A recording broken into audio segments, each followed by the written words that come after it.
Hello everyone, welcome back to the Stitches in STEM YouTube channel. My name is Michaela, I am a knitter from Dublin, Ireland, and this is podcast episode number 19.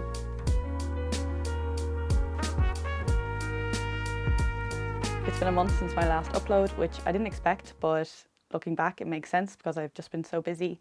I mentioned in my last episode that it was my birthday that coming weekend. I went to Disneyland Paris. The following weekend it was my boyfriend's birthday, and then the weekend after that we just kind of continued to milk the celebrations and had another busy kind of social weekend. And weekends are the only time I get to record, so it just didn't happen. But it's fine, we're here now, 4 weeks later, so as you can imagine I have a lot to talk about. I have 2 finished objects, one of which is actually kind of a surprise. And I have 3 whips, 2 of which are new cast-ons, and I have one really lovely acquisition that I'm excited to share. And I kind of want to talk about my plans for the coming weeks as well, which is not something I usually do, but I am pretty excited about my upcoming plans, and I've swatched for one of them, so I want to show you all of that. Actually, I've swatched for 2 of them, so yeah, I will show all of that at the end. But for now, let's just briefly talk about what I'm wearing. This is my Celeste jumper, which is or Celeste sweater, she calls it. In Ireland we say jumper usually instead of sweater, but this is the Celeste sweater by Petite Knit, and it's just simple colourwork yoke jumper. So I actually finished this in January 2024, but I wasn't happy with it, so I made some adjustments in the February. I convinced myself I was happy with it, but I never wore it for the whole of 2024. Over the Christmas holidays just gone, I decided to put it back on the needles for the 3rd and final time. Made some more adjustments, and I actually showed it as a finished object in my last episode, but I did mention that the ribbing was still cinching in a way that I wasn't too happy about, but that I would have accepted. However, I'm pleased to report that blocking it did completely relax out the ribbing, which is now the same circumference as the rest of the stockinette portion. I've actually worn this more in the past few weeks than I did for the entirety of 2024, and I've gotten compliments on it, and I've been able to say I made this, which is the biggest compliment that you can have as a knitter. So huge success, and I'm so happy that I finally put the time in to fix this. Before I get into the episode, this is nothing to do with any of my projects, but a viewer left a comment on my last episode asking how I know which foot my anatomical socks go on. So I do asymmetrical toe boxes to mirror the shape of my foot more accurately, and I can just tell by looking at them. So this sock is worn, so do forgive me, it's got some felting up at the toe there, but you can clearly see how this side is more angled than this side, so this is where my baby toe would be. So this sock is, I don't know how it's showing up on camera, but this would be my right foot. And when I'm looking at the decreases on this side, you can see that there is decreases going the whole way up the toe box, whereas on this side the decreases only start about halfway. I hope you can see that, but that is the answer to that question. That's how I know which foot my anatomical socks go on.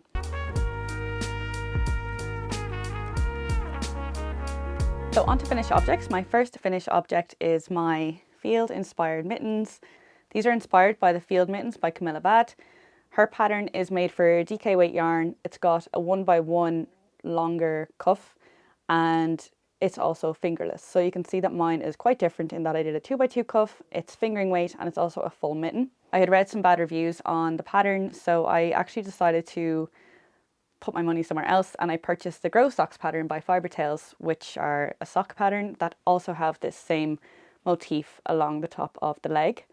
My plan was to use the chart from the Grow Socks and just sub it into a free mitten pattern that I had also got my hands on, and I ended up just not really doing that because someone who had made the field mittens on Ravelry, they'd gotten so frustrated with the pattern that they actually charted the entire leaf pattern.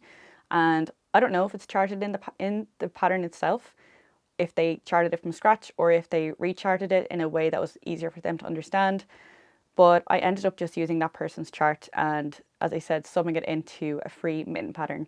There are slight differences between that person's chart and the Grow Socks chart. Even though it's the same motif, it's made in very slightly different ways. Like, for example, one of the differences I can think of off the top of my head is this stem part here. In the Ravelry user's chart, it's created by slipping stitches every 2nd round, but with the Grow Socks, the slip stitches are less frequent. So I think it's every 3rd or 4th round, I'm not sure. But to me, it seemed like that would result in a less defined stem, whereas slipping it every 2nd round I think gives a nice defined stem. My plan was to get these done for my trip to Disneyland for my birthday. I mentioned that a lot in the last episode. It was kind of a big focus, but I didn't actually get them done in time, which was quite sad, but I did work on them on the plane and they were close enough to being done that I was really thinking that I would get them done on time for when we actually got to Disneyland. Unfortunately, I didn't. I think by the time we had arrived, I had done the hand and I just had the thumb to do. So the first night, so when we landed, we went pretty much straight into the park. It was quite late in the evening, but we did what we could. Went back to the hotel and then I picked up stitches for the thumb. At that point, it was quite late because we'd gone for drinks and stuff like that. So I worked a few rounds at home and then I went to bed. And then the next morning I got up and I worked a few more rounds. I was really trying to get it done before we had to leave to go into the park, but I didn't. And I decided to just wear them anyway. So I broke the yarn, I put the stitches on hold on a scrap yarn and I wore these mittens with half a finished thumb. So I am super impressed with how these worked in terms of keeping my hands warm. It was quite cold there. The first 2 days it was a little bit milder, but it was raining as well. And then the last day it was like -4 or something, which is very cold for me. We don't usually get that cold here in Ireland. So it was very cold, but these mittens worked wonders for keeping my hands warm. I just didn't feel the cold in my hands at all. They didn't feel like toasty warm, but they weren't cold. Like I wasn't losing circulation in my fingers. So yeah, they fulfilled their purpose. I'm also realising I have not yet mentioned the yarn. This is El Robledal de la Santa and it's their Mohairino Fino base, which is a mohair and merino blend. And the colour is Sakura, which is a beautiful pale pink colour. I did mention in the last episode that I made some mistakes in the first mitten. I don't know exactly what mistakes I made, but I did try to copy it in the second mitten and I don't know if I did it or not. I think by the time I got to the decreases, I realised that my stitch counts were different between the two mittens, but I mean, I don't care. They don't look any different. They don't feel any different when they're on. And I think the fact that I wore these with half a thumb the first day we were there should show how much I prioritised practicality and functionality over having a perfectly finished mitten. I also mentioned that I kind of accidentally have an extra long thumb gusset. I started the thumb gusset assuming that I would be splitting the thumb from the hand around here. When I realised I was going to need it to be much longer to get the cuff to sit where I wanted, I decided to just continue and see how it went. So that is why the thumb gusset is quite long and a little bit wider here, but they actually fit perfectly to the point where if I didn't have that extra long thumb gusset, I wonder if they would actually be wide enough around the base of my hand where it starts to get wider here. Like there's no extra fabric or bubbling or bulging here, so yeah, I think that mistake worked out really well. I also mentioned in the last episode that I was offsetting the decreases at the top of the hand just because the thumb is supposed to sit a bit more forward, so the decreases should be rotated slightly around. I actually think I should have offset them more because I can feel them when I have the gloves on or the mittens on. You can still see, I'm gonna have to do that thing.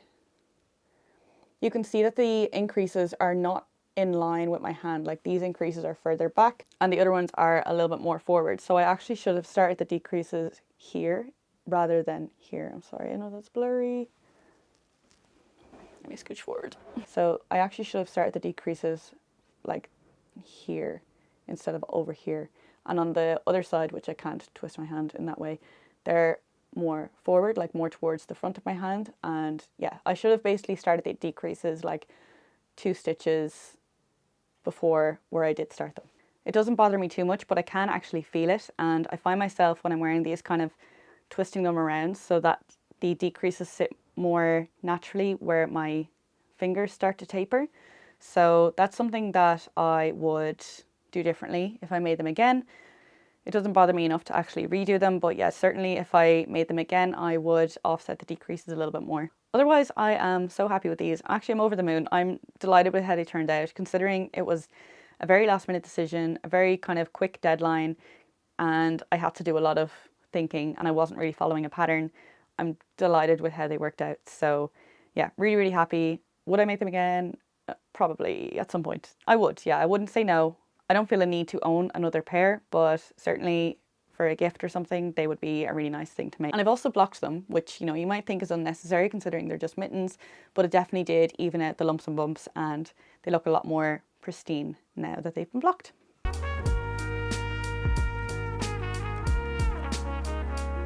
My next finished object is a surprise finished object. I did not expect to have it done, and that is my Mackenzie scarf by Sari Nordland.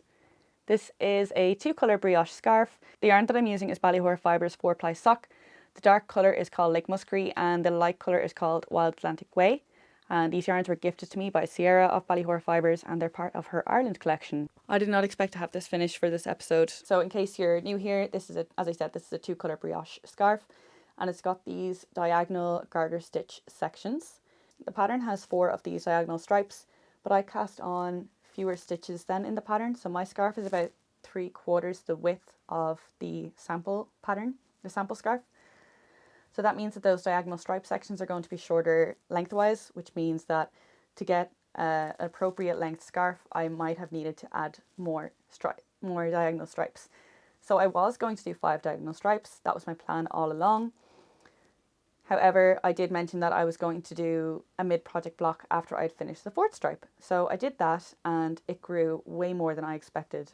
I had mentioned that I had done a mid-project block after the 1st stripe and it grew by 12%. It was a 12% increase, I think. So after I had done the 4th stripe, I measured it and I multiplied that by 1.12 to get an estimate of how long it would grow to. I actually assumed it would grow even a little bit more than that because of all of the extra yarn in it and that extra weight making it stretch a bit more, but it grew even more than that. And it's now at a point where I can wrap it around my neck and both ends reach down to my waist, which is the ideal scarf length for me. And I decided then to just bind off and consider it done. So yeah, I'm really, really pleased with this and it's really nice to have it finished like a month earlier than I expected. So in terms of measurements, this grew from 144 centimeters before blocking to 172 centimeters after blocking. So nearly a 30 centimeter increase, which is huge. And I will put in some B-roll footage so you can see the length of it. It seems a bit silly to do it for a scarf, but I do want to kind of mention that I debated adding a 5th stripe anyway, but adding a 5th stripe meant that it would be too long if I wrapped it around my neck once, and if I wrapped it around my neck twice, it would have been too short on either end. So I would actually have to add 2 more stripes, a 5th and a 6th stripe, and I'm just not mentally prepared for that. So I decided it was just best to bind off as is, and with that I actually made a bit of a mistake because I've been working an inch of plain brioche in between each stripe. So when I finished 1 stripe, I worked an inch of plain brioche before starting the 2nd stripe. So after the 4th stripe, that's what I did. I worked an inch of plain brioche with the expectation that I would be working a 5th stripe. Of course, then I ended up binding off, and when I compare it to the very start, I realised that the scarf actually starts with 2 inches of plain brioche. So when you compare the 2 ends, which I will try and do, although this is getting very difficult, there is a very slight difference in the length of the brioche sections. Sorry, it's really hard to show. So you can see the dark side here. There's 2 inches of plain brioche underneath the bottom of that diagonal stripe, whereas on the light side, there's only 1 inch of plain brioche. I hope you can see that. That's just a little mistake that I noticed when I tried it on and I looked in the mirror and I was like, I see a difference there. But it doesn't bother me enough to put that back on the needles, reattach the yarn, work more rows of brioche and bind off again. In terms of the yarn usage, the pattern does call for just under 2 full skeins of each colour. So I did get 2 full skeins of each colour. Because mine is narrower, I obviously used less yarn. So I ended up using 120 grams of each colour. That's about 30 grams per stripe of each colour, which means that I have 80 grams left of each colour, which is a lot. So not sure what I'm going to do with those yet. The first thing that I want to do is make a Harlow hat, which is a pattern by Andrea Mary, and it's also a 2-colour brioche pattern. So I think that's kind of an obvious one for me. Like I kind of have to make a 2-colour brioche hat to go with my 2-colour brioche scarf. Apparently that pattern only uses like 30 grams of each colour. I need to double check that, but because I thought that was quite low, but I have more than enough yarn there, and then I'll have yarn left over to make socks or whatever I want to make. So that's all I have to say about my Mackenzie scarf. As I said, a surprise finish object, which is the best kind of finish object, and I actually really enjoyed this one. I honestly thought that I would get so bored with it. Like I think I started it in October. Yeah, it was actually the 1st of October I cast on, and I really thought that I would get bored of it. I thought I would have to put it into hibernation and take it back out next winter. I just really didn't expect to be as interested in it as I was. It was a real comfort knit for me, even though it's brioche, even though it required concentration and focus, and even with concentration and focus I managed to make mistakes, but I just really enjoyed it, and it was a new skill for me. I've never done brioche before, So that was interesting, and I also was able to fix a lot of the mistakes I made. So that was gave me a sense of pride to be able to read my knitting with brioche. I was really impressed with myself. That is all my finished objects. Let's move on to whips.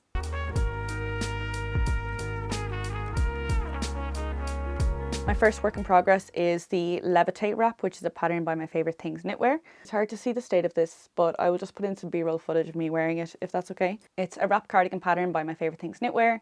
I'm using Mode at Rowan Soft as Alpaca, and I'm knitting on 4.5mm needles. The gauge is 15 stitches per 10 centimeters. However, my gauge is closer to 17 stitches, I think. So I'm knitting at a bit of a tighter gauge, which I actually didn't realise until after I blocked the whole thing. I think my gauge swatch was correct, but I guess with the weight of the yarn, I think it's after stretching a bit and getting narrower widthwise. In the last episode, I hadn't started the double knitting. I had just finished the body, but I was concerned about the length. So I did mention that the measurement from, or the length from the back neck for me was working out at about 34 centimeters, whereas the pattern says it should be 44. And I don't know why I said mine was 34, because I measured it after making that episode and it was actually 39. So that's a pretty big difference. 39 is a lot closer to 44 than 34 is. When I was talking about this in my last episode, I had a few viewers suggest doing a mid-project block. And I am a big fan of a mid-project block to check length and things like that. But I had already done a mid-project block on this very recently and I just didn't want to do it again. But I ended up giving in and I did a mid-project block, full wet block. And when it was wet, it did grow, so I just pinned it into that position. I didn't stretch it anymore. And when it was bone dry, I took it off the blocking mats and I actually hung it up, which I know is crazy, but I always find that whenever my knits are bone dry off the blocking mats, I take a measurement, I start knitting on them again, I put them into project bags, and then through that use, they relax into measurements that might not be similar to what I measured when I took it off the blocking mat. So for that reason, I try to take my knits off the blocking mats and then just leave them for a while. I'll like fold them and put them in a project bag, or I'll hang them up if they're not too heavy. And then after a few days, I'll take a measurement again and see how it changes just through general use. I figure when I'm wearing my knits, they're going to be hanging off my body anyway, so it's good to get an idea for how much they'll stretch when on my body. And as for the Levitate Wrap, at that point I had only worked 150 grams-ish into it, so it really wasn't that heavy. So I hung it up for a few days and then I put it in my clothes pile for a few days and then I measured it again, and at that point it was measuring the full 44 centimeters or 45 or whatever it was that it was supposed to be according to the pattern. So it all worked out really well, and I'm actually glad I did that mid-project block because I probably would have ended up adding a few rows to the body, which would have made it too long. For the double knit button band, I went down to 3.5mm needles. For the front band, I did as the pattern says, and I picked up every single stitch, and that worked out really well. There was no ruffling and no bunching. And if you remember, I was working the stockinette on 4.5mm needles. So I went down a full millimeter for the double knit band.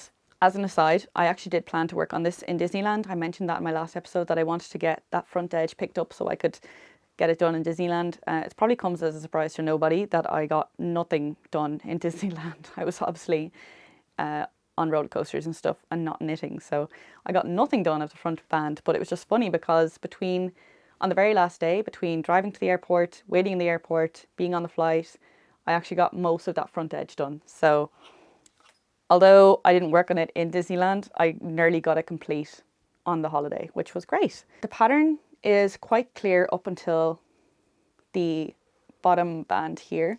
So the front band is all fine. And then once you get to the bottom band, it assumes that you had stitches on hold on a needle, whereas I had kept the cord, but I just changed the needles for cord stoppers, or cord, is that what they're called? The little screw things that screw onto the end of the cord. The only reason that I didn't find it as confusing as others was because I had read so many Ravelry project pages for this, and I also watched String Things by Mel and Knitterina's project vlogs for this pattern. So they both do really, really informative vlogs for this project. If you're making it yourself, I highly recommend watching one or both of those. But String Things by Mel talks about this issue, not really an issue, but it's just kind of confusing wording, and if you're a beginner knitter, it might be extremely confusing. But I did manage to figure it out with the help of those project blogs. The ties themselves went quite fast. I didn't expect them to go as fast as they did. but because they are like 30 to 35 centimeters each, I think the fact that they're standalone and you don't really have a visual for how much left you have to knit really helps. So when you start the front band or the bottom band, you can obviously see all of those 200 stitches on the needle that are waiting to be worked into your double knit band. But when you're working the standalone ties, you don't have that kind of daunting visualization, so it doesn't feel as long. I think there are a couple of mistakes in the pattern. Some people have mentioned that the stitch count for when you join under the arms is incorrect. I did not count my stitches, so I don't know. And the other thing is that the needle sizes are a bit strange. So she says things like, I don't know what the US needle sizes are, but she gets the US sizes mixed up a lot. So it might be like a 6mm needle and then the US size in brackets. But the next time it says 6mm needle, the US size will be different. So if you're working by US sizes, that could be confusing. When I was working the bottom band, it was cinching in quite a lot and I was a little bit nervous about it. I had looked at other people's project pages where you could see the bottom band was cinching in, but on mine, when it was on the needles, it seemed to be quite extreme cinching in effect. And I was a little bit nervous, but once I reached 3/4 of the way around, so I had done one side and the back, I tried it on and you could see that there's actually a lot of give and a lot of elasticity in the bottom band to the point where it actually gives a really nice waist shaping effect and it doesn't squeeze or feel tight at all. So I'm actually really happy with it. In the project vlog by Knitterina, she actually went up a needle size for the bottom band, and when I was about halfway through, I watched that vlog and I was like, okay, I'm having the same problem. Maybe I should go up a needle size, but I'm really glad I didn't. First of all, I would have had to undo all of that. Do I keep saying button band? I'm sorry. I would have had to undo all of that band and restart it. But, and also it fits really well now. So I'm really happy that I decided to stick with the 3.5mm needle. And my advice would be to trust the process with this if you're concerned about the bottom band cinching in like that. I also followed the guidance in Knitterina's project vlog for attaching the ties because the pattern isn't very clear on that, whereas she gives a very, very clear kind of video instruction on what she did and it worked out really well. When I first started the sleeve, I was worried about the circumference being too big. I've seen other people's Ravelry projects with a variety of sleeve circumferences. Some look more fitted, some look more oversized. I think I preferred somewhere in the middle. Like I didn't want a massively oversized sleeve, but I had added extra rows to the front and back panels before joining under the arms because my row gauge was considerably tighter than the patterns. But before I picked up for the sleeve, I did think that the armhole looked quite big, but I decided to do some gauge calculations to make sure that my sleeve wasn't going to be too big. So I took a jumper that I already own, just a commercial jumper, and I measured the sleeve on that. And I calculated how many stitches I would need at the upper arm to reach that same circumference. And from that, I calculated that I needed to have 68 stitches at the upper arm. So I picked up 2 in every 3 stitches around the armhole, which worked out as exactly 68 stitches. I've never had such a perfect sleeve pickup before in my life, so that worked out really, really well. And then I just started working the sleeve, and I am doing decreases, but I've changed the decrease rate because my row gauge is a good bit tighter than the pattern. I do want my sleeve to be the full length as set out in the pattern, so I need to space my decreases out more. My row gauge is actually like 24.5 rows and 10 centimeters, and I believe the pattern row gauge is around somewhere between 18 to 20. So I can't remember the exact number, but it's a pretty significant difference from my row gauge. I'm really happy with the fabric that I'm getting. I should say, like, my stitch and row gauge are tighter than the patterns, but I'm really happy with the fabric that I'm getting. Knowing how much the body grew when blocked, I think I'll knit the sleeve a little bit shorter than I think I need it. At the moment, I've actually finished the main part of the sleeve, and the next step is to work the cuff, which is a double folded stockinette cuff. So I'm going to work that next. I probably won't sew it down at this point. I think I will do the second sleeve first the exact same way, and then I'll block it, and if I'm happy with the length, I'll sew down the cuff at that point.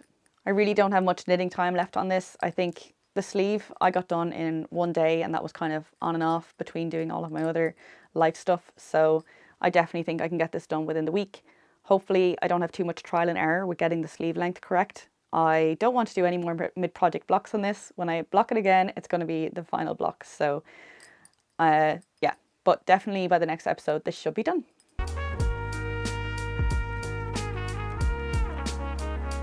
I have 2 more whips and they're both new cast on, so I'm really excited to talk about those. The first one is a Monday sweater, which is a pattern by Petite Knit. It is a stockinette raglan in the round jumper with some short row shaping at the back neck. Very, very, very simple, and it's just scratching an itch in my brain for simple stockinette in the round knitting. The yarn that I'm using is from Pigment and Ply. I got it in an in-stock update in January 2024, and it's from, I believe it's a development colourway from her Midnights collection, which was a Taylor Swift collection. I just liked it because it didn't have such a huge contrast in it. It's obviously variegated, but the colours being blue and purple are quite similar to each other, so I felt like it was daring but not too daring. And I'm holding it with Filcolana Tilia in the colour Freesia, which is a very pale purple colour. Here, that's it. And actually, this is the Pigment and Ply. So it's actually got a bit of like almost a gold or a brown in there as well. But the main colour is obviously blue and purple. And actually, when I was trying to pick a mohair to hold with this, I swatched a few different options. So I had a dark purple mohair in stash, I had a light blue mohair, and I tried both of those. I knew I wasn't going to go with light blue, but I figured using the light blue would give me an idea of how much the mohair overpowered the colour variation in the Pigment and Ply yarn. So the Pigment and Ply variegated yarn is in all three of these patches. In the top one, it's held with the dark purple mohair. In the middle one, it's held with a light blue, and in the bottom one, it's actually held with both. So I did debate doing a Doppio sweater, which I believe is a fingering weight held with two mohairs. So if I liked this combination, that's the pattern I would have gone with. Ultimately, I decided that there was too much fluff in that, so I wanted to just hold one strand of mohair. And judging from these colour combinations, I knew that the dark purple was just too much, too overpowering, and so I decided to go with a light colour. So I went with a light purple. So I actually made a huge mistake with this, and it's in relation to gauge. At the time that when I was like planning on making this, I was also looking at the April cardigan and the Oslo hat mohair edition, both of which are by Petite Knit, both of which are fingering yarn, fingering weight and a mohair held together, both of which the gauge is 23 stitches. So I had it in my head that this was 23 stitches. So I swatched on 3.5mm needles.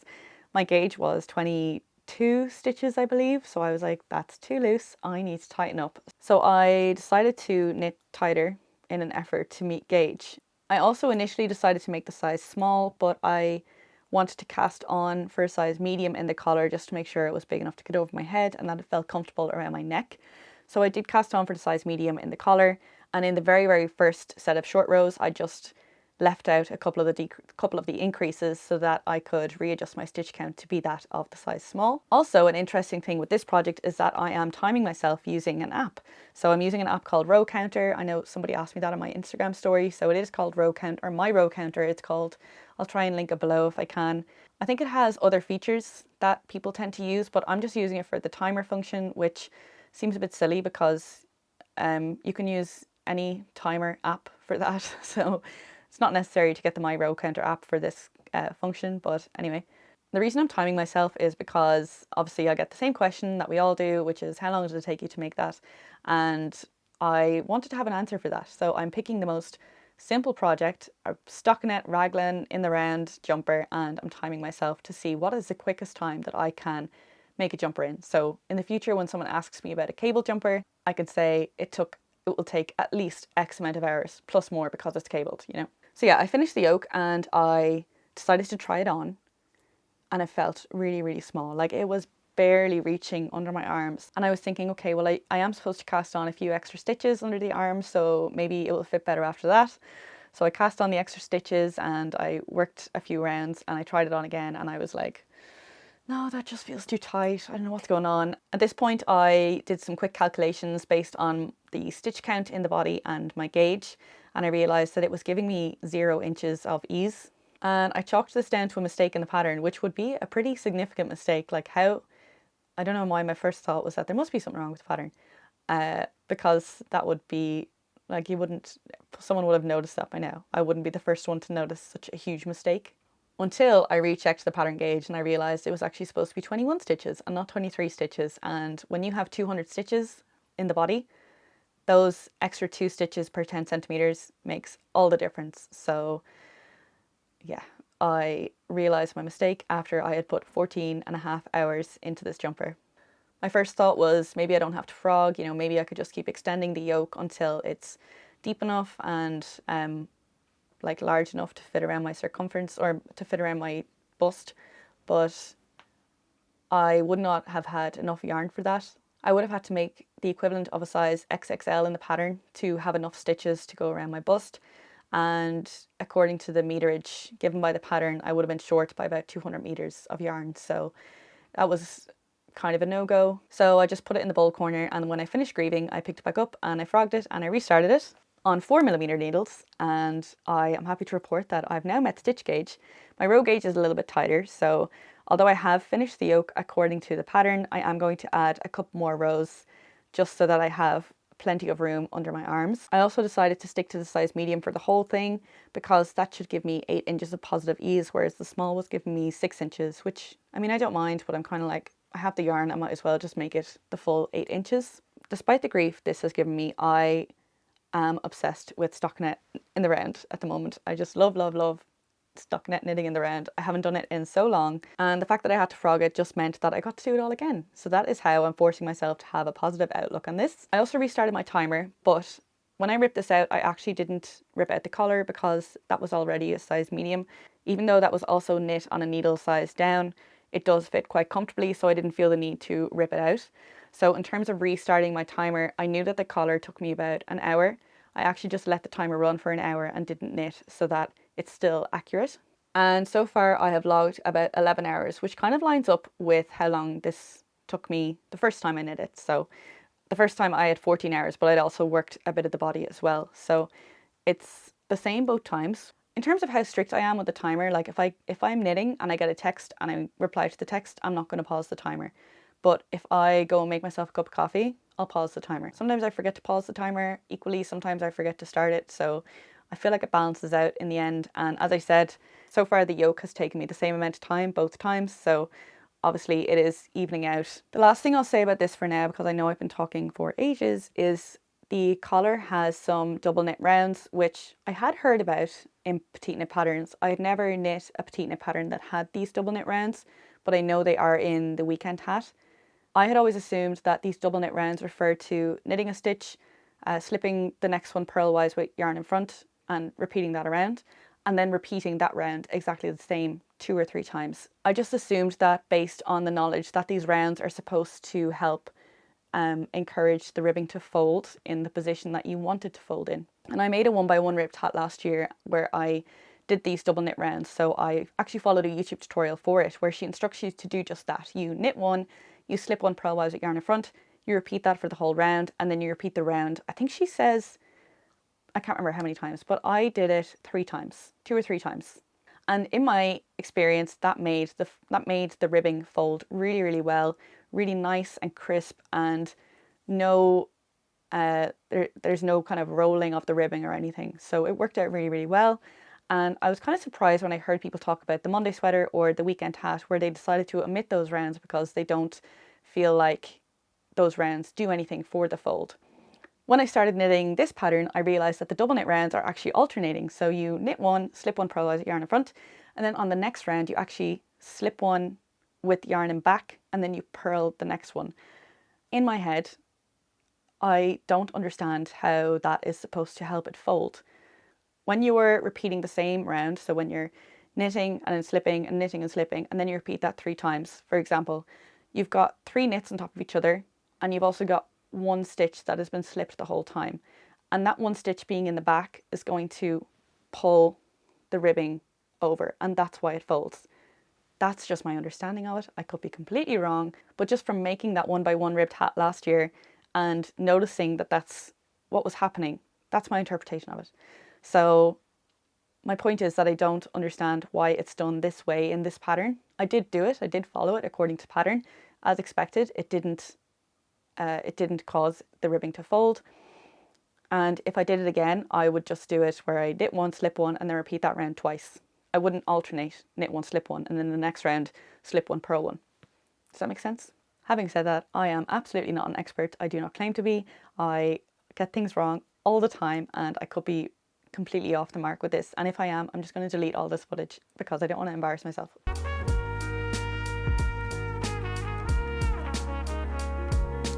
Moving on to my third and final whip, it's a pair of socks, and these are Toivoharju by Heidi Alander, who is a Finnish designer, and this is actually a Finnish yarn. So I got this in Helsinki when I was there in, I think it was last February 2024. The yarn is from Luhitarn Luola, and the base is called Vainamoinen. I looked that up on Google Translate to help me pronounce it, so I hope that's sufficient. The colourway is called Utu, and I actually showed this yarn a few months ago, and I mentioned that I couldn't read the handwriting on the label. I thought it said like Utu or Ulu or something, but a viewer commented and told me that it's probably Utu, which is Finnish for mist or haze. So I'm really glad that I finally know what this colourway means. So this is a lace sock where the lace pattern actually moves around the sock. I believe the pattern is from the 52 weeks of Softbox, but I bought it as a standalone pattern on Ravelry. I mentioned these socks months ago. I said I was going to cast on that week, but I just didn't, and I finally have. The yarn is nearly a year in stash, so one of my goals for 2025 is to use all of my sock yarns within a year of purchasing them or getting them. In the sample photo, the leg of the sock is quite long, like much longer than I usually like to make my sock legs. I was trying to figure out how to shorten the leg. So I bought the pattern, and it basically said, you cast on your sock, you place your beginning of round marker, you knit X stitches, and then you start your lace pattern. And then the lace pattern starts moving. Where's my beginning of round? Okay, my beginning of round is here. My beginning of round is here, and it said, place your beginning of round marker, knit X stitches, and cast on or start your lace pattern. And then the lace pattern moves diagonally around the sock. And sorry, this way, that was blurry, I couldn't see it. And do I have a beginning of round marker? No, I don't. But it basically said to repeat the moving lace pattern until there were 5 stitches between the beginning of round marker and the start of the lace pattern. My brain just wasn't working, and I was trying to figure out how many lace repeats this was equal to. And I was trying to figure that out so I could have fewer lace repeats so that my sock leg would be shorter. I thought I needed to know where my beginning of round marker was supposed to be in relation to the start of the lace pattern up here. Like, for example, if the pattern had 10 stitches between the beginning of round marker, which let's just assume is this, the tail here, 10 stitches between this tail and the start of the lace pattern, that number would be different for me because I was supposed to start my lace pattern somewhere else, further along basically, so that it could be shorter and the lace pattern would still end up at the front of the sock. Are you following? And the pattern says, move the lace pattern until there's 5 stitches between the beginning of round and the start of the lace pattern. At this point, the lace pattern will be at the front of your sock. In my head, I interpreted this as the front of the sock being a fixed position and that I needed to work backwards to figure out where my lace pattern needed to start in order to have the lace pattern end up at the front of the sock. When in reality, it's the other way around. The lace pattern could start wherever I wanted it to start. The front of the sock would be determined by the position of the lace pattern at the end. Right now, having finished the leg, this is the front of my sock. If I had done another repeat, this would be the front of my sock. So that's what I did. The cuff starts with half twisted rib. I did 12 rounds of that, and at that point, almost immediately, I was a bit worried about my gauge. This yarn, it is 100% wool, but to me, it doesn't feel like wool. It feels kind of like a papery or twine. If you are familiar with that kind of feeling in a wool, you probably know what I'm talking about. And I didn't feel like it had much elasticity or memory. When I was knitting the cuff, I could see that it was quite wide in circumference and wider than I'm usually used to with a cuff.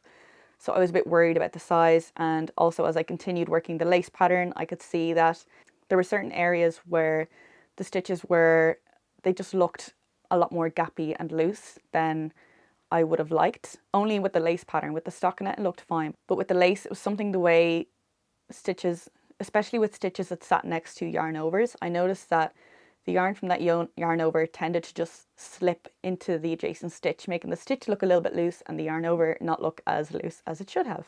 So for example here, this column of knit stitches is right next to a column of yarn over here, and you can't see the yarn overs at all.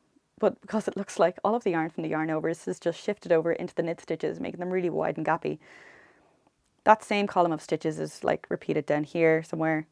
I say somewhere because I have no idea where, because I can't even see it now, because it does tend to even out a lot. But just when I was first knitting it up, I was a little bit worried about how it was looking. I wasn't sure if this yarn would go well with this pattern. And I really wanted it to go well with this pattern because it's a finished yarn, it's a finished designer. I just thought that was a really nice kind of pairing. Knowing how much lace changes when blocked, I decided to finish the leg and do a mid-project block on my sock, which is not something I've ever done before. I just feel so silly doing a mid-project block on such a small project, but I'm glad I did because it's confirmed to me that everything is fine. They fit really well, actually. They're quite hard to get on over my heel, but once they're on, they fit really snug. So yeah, very happy with how these are turning out. I am definitely going to start the second one now before I continue with this one, just so I can have my 2 at a time going on. So yeah, those are my lace socks, which I've been meaning to cast on for a long time. Finally have them on the needles.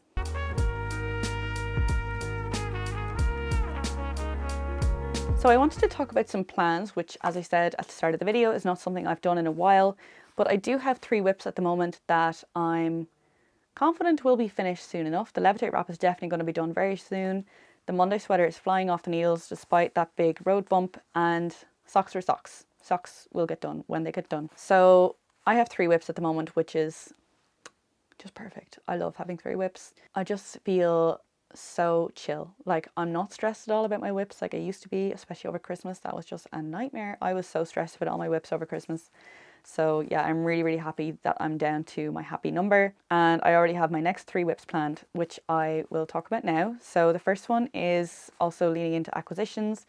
As I mentioned, it was my birthday, and within my friend group, I'm the last one to turn 30. And we've always, for each other's birthdays, we've always chipped in and gotten a nice present for whoever's birthday it is. So I actually, since I knew it was coming, I was a little bit cheeky and I asked for something specific. And I asked for a jumper quantity of Hjälholt Old Spinnery Hjälholt Triple, which I think is a relatively new yarn from Hjälholt Old Spinnery. This is in the colour charcoal. I don't speak Danish, but as far as I can tell from the label, it is from our own sheep.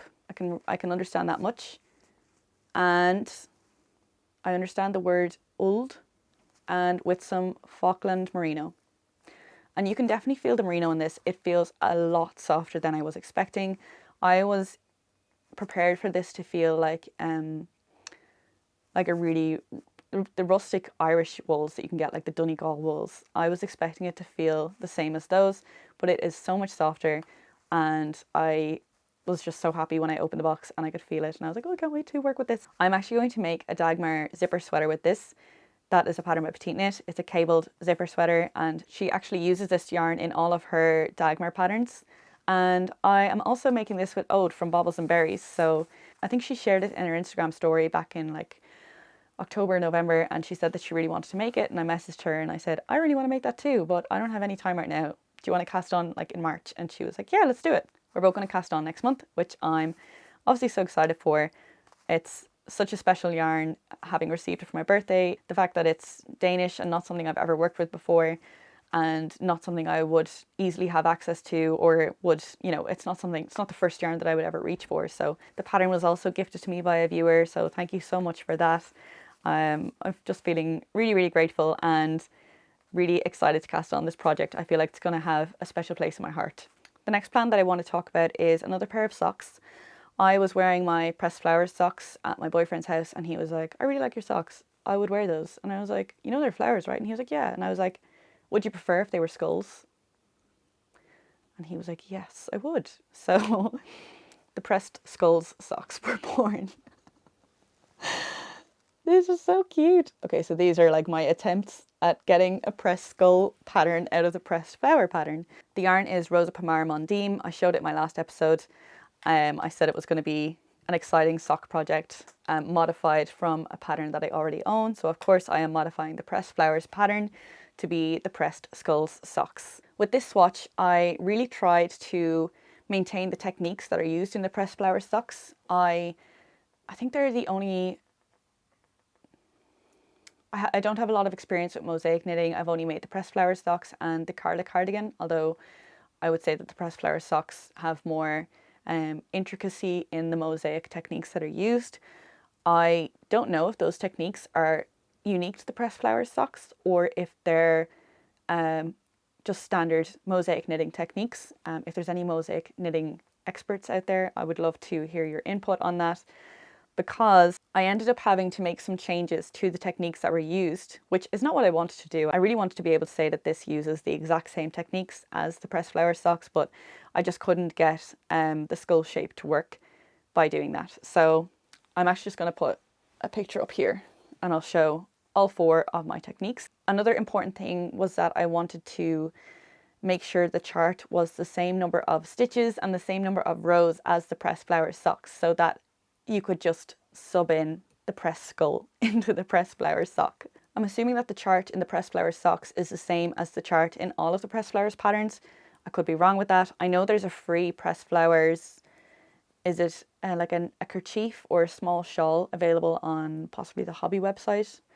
Don't quote me on that, I'm not too sure, but I think there's a free version of a pressed flowers pattern somewhere out there on the internet. So I figured it would be okay to share my own version of the chart. But yeah, so the first one I tried to use she has a technique that she uses for getting the little circle in the front of the flower. I tried to use that same technique to create the eyes, but they just didn't look right. I couldn't figure out if they were too small, too far apart. I just wasn't sure.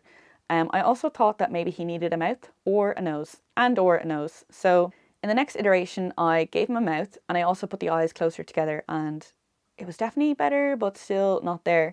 And then I was like, maybe he does need a nose. So I ended up drawing a nose on with Sharpie. So that nose that you see there is actually drawn on with Sharpie.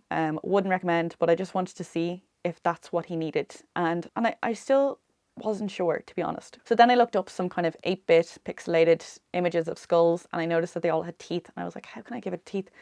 So I tried to give him teeth in the 3rd iteration, but I realized that just wasn't going to work with the way that I had done it. So I just gave up on that one and moved on to the 4th attempt, where I tried a different technique for getting the teeth, but in a way that I think might have broken the mosaic knitting rules. So the first row was done in white, and just for the teeth I knit 1, slipped 1, knit 1, slipped 1, knit 1.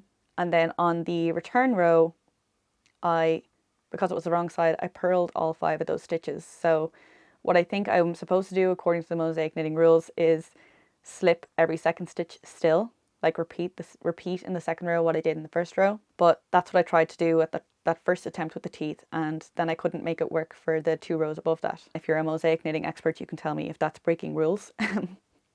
At the same time, I'm kind of like, look, if it works, it works, and if it's not mosaic knitting, then that's fine. At least I got a little skull pattern out of it.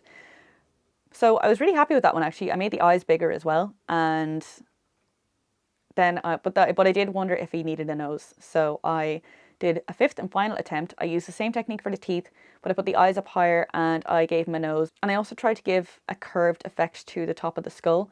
So again, I'm pretty sure I broke a mosaic knitting rule. This row was done in black. So there are 7 white stitches. I knit the first one in black. I slipped 5 and I knit the 7th one in black. And then on a return row, I purled all of the stitches so that on the right side, it looks like a row of black knit stitches. So that gave a curved effect.